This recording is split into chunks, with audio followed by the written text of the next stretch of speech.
Hello friends, welcome to home food recipes.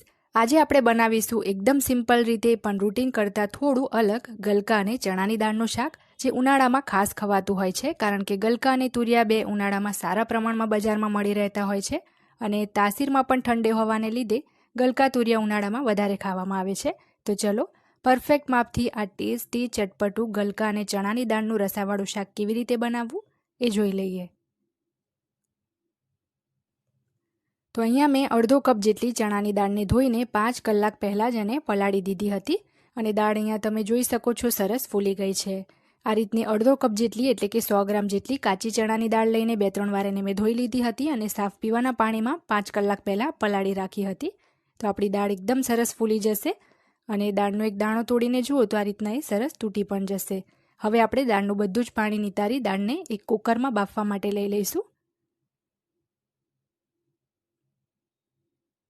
હવે આ દાળ બાફતી વખતે જ એમાં આપણે અડધી ચમચી જેટલું મીઠું અને 1/4 ટીસ્પૂન એટલે કે 5 ચમચી જેટલી હળદર ઉમેરી દઈશું, જેથી દાળ આપણી જલ્દી બફાઈ જાય.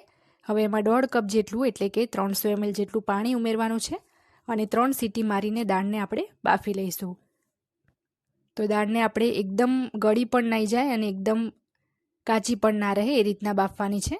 તો ત્યાં સુધીમાં આપણે અહીંયા 400 ગ્રામ જેટલા ગલકા લીધા છે, જેનો આપણે આગળનો અને પાછળનો આ રીતનો ડીચાવાળો થોડો ભાગ છે એ કાપી લઈશું. ગલકાને બરાબર મેં ધોઈ લીધા છે. હવે પિલરની મદદથી આપણે આ રીતે હળવે હળવે એને છોલી લઈશું. બહુ વધારે ભાર દઈને નથી છોલવાનું, નહીં તો એના વધારે પડતા ગાબડા નીકળી જશે. તો બધા જ ગલકાને આપણે આ જ રીતે છોલીને ફરીથી એક વખત ધોઈ લેવાના છે. હવે આપણે ગલકાને મોટા ટુકડામાં આ રીતના કટ કરી લઈશું.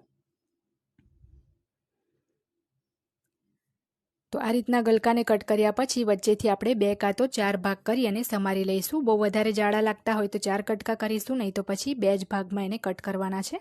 તુરિયા કે ગલકાને આ રીતે સમાર્યા પછી ક્યારેય નથી ધોવાના. તમારે જો ધોવા હોય તો છોલ્યા પછી તરત જ ધોઈ લેવાના છે, નહીં તો જો આવી રીતના સમારીને ધોશો તો એમાં પાણી ભરાઈ જશે. હવે આપણે ગેસ ઉપર એક કડાઈમાં 1/4 કપ તેલ લેવાનું છે. તેલ ગરમ થાય એટલે એમાં અડધી ચમચી જેટલી રાઈ ઉમેરીશું, અડધી ચમચી જેટલું જીરું ઉમેરીશું, 5 ચમચી જેટલી હિંગ ઉમેરીશું. હવે એમાં 2 ચમચી જેટલી આદુ લસણ મરચાંની તાજી જ વાટેલી પેસ્ટ ઉમેરવાની છે. હવે સરસ આપણે ધીમા તાપે 1 મિનિટ આ પેસ્ટને સાંતળી લેવાનું છે, જેથી એમાં જે કચાશ હોય એ નીકળી જાય. 1 મિનિટ પેસ્ટ સાંતળાય પછી આપણે એમાં એક મીડિયમ સાઇઝની ઝીણી સમારેલી ડુંગળી ઉમેરી દઈશું અને મીડિયમ ફ્લેમ કરીને આપણે 3 થી 4 મિનિટ આ ડુંગળીને સરસ લાલ થાય ત્યાં સુધી સાંતળાવા દઈશું. 3-4 મિનિટમાં જ અહીંયા તમે જોઈ શકો છો ડુંગળી આપણી સરસ લાલ થઈ ગઈ છે. તો હવે એમાં 5 ચમચી જેટલી હળદર ઉમેરીશું, 1 ચમચી આપણે એમાં ધાણા જીરું પાવડર ઉમેરીશું. શાકનો કલર સારો આવે એ માટે 1 ચમચી કાશ્મીરી લાલ મરચું ઉમેર્યું છે અને અડધી ચમચી ગરમ મસાલો ઉમેરીશું. હવે સરસ આપણે બધું જ મિક્સ કરી 1 મિનિટ આ મસાલાને સાંતળાવા દઈએ. તો આ રીતના 1 મિનિટ મસાલો સાંતળાય પછી એમાં 4 મીડિયમ સાઇઝના ટામેટાની પ્યુરી ઉમેરવાની છે. સ્વાદ પ્રમાણે આપણે મીઠું પણ અત્યારે જ ઉમેરી દઈએ, જેથી ટામેટાની પ્યુરી આપણી જલ્દી ચડી જાય. તો હવે ઢાંકીને આપણે 6 થી 7 મિનિટ આ પ્યુરીને ચડવા દઈએ. બીજા ગેસ ઉપર જે આપણે દાળ બફાવા મૂકી હતી એ પણ બફાઈ ગઈ છે, તો એને પણ ચેક કરી લઈએ. તો દાળ અહીંયા તમે જોઈ શકો છો એકદમ રગડો થાય એ રીતની પણ આપણે નથી બાફવાની અને દાળ જે છે એ કાચી પણ ના રહેવી જોઈએ અને દાણો પણ આ રીતનો આખો રહે એ રીતના બાફવાની છે. તો દાણો પણ આખો દેખાય છે અને સાથે એ ચડી પણ ગઈ છે. તો આ જ રીતની આપણે આ દાળને અહીંયા બાફવાની છે. તો બીજી બાજુ 6 થી 7 મિનિટ પછી તમે જુઓ તો મસાલામાંથી પણ તેલ છૂટું પડી ગયું છે. તો હવે એની અંદર આપણે જે ગલકા સમારીને રાખ્યા હતા એ ઉમેરી દઈએ. બધું જ બરાબર આપણે મિક્સ કરી લઈએ અને શરૂઆતમાં આપણે પાણી ઉમેર્યા વગર જ ઢાંકીને 2-3 મિનિટ ગલકાને ચડવા દઈશું, કારણ કે જે ગલકામાંથી પાણી છૂટે એમાંથી જ એ ચડતા રહેશે. તો 2 થી 3 મિનિટ પછી તમે જોઈ શકો છો ગલકામાંથી જે પાણી છૂટ્યું એની જાતે જ પાણી છૂટ્યું એમાંથી 60 થી 70% જેટલા આપણા ગળકા અહીંયા ચડી ગયા છે. હજી થોડા કાચા છે, આગળ ચડી જશે. તો હવે આપણે એમાં 1/4 કપ જેટલું પાણી ઉમેરીશું અને બરાબર મિક્સ કરી ઢાંકીને જ્યાં સુધી હવે ગલકા આપણા પૂરેપૂરા ચડે નહીં ત્યાં સુધી એને થવા દઈશું. તો 5 મિનિટ પછી આપણે ગલકાને ખોલીને ચેક કરી લઈએ. તો આપણા પૂરેપૂરા ગલકા ચડી ગયા છે. તો હવે આપણે એમાં જે દાળ બાફીને રાખી હતી એ ઉમેરી છે. સાથે જ મીડિયમ ખાટું દહીં અડધો કપ જેટલું ફેંટીને ઉમેરવાનું છે અને 1 ચમચી ગોળ ઉમેરવાનો છે. ગોળની જગ્યાએ અહીંયા તમે ખાંડ પણ લઈ શકો છો.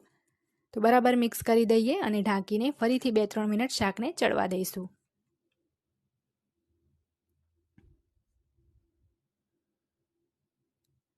તો 2 થી 3 મિનિટ પછી તમે ખોલીને જોઈ શકો છો કે આપણું આ ગલકા અને ચણાની દાળનું રસાવાળું શાક તૈયાર છે. જો તમને થોડું એક્સ્ટ્રા પાણી વધારે લાગતું હોય તો ફાસ્ટ ગેસ કરી અને થોડું બાળી લેવું.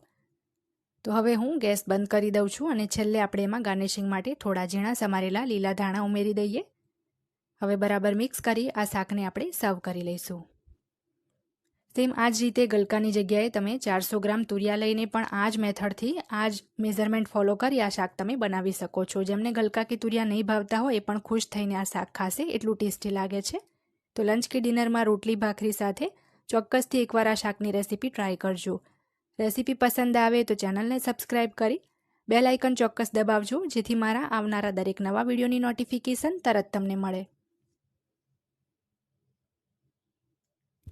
થોડુંક એડિટિંગ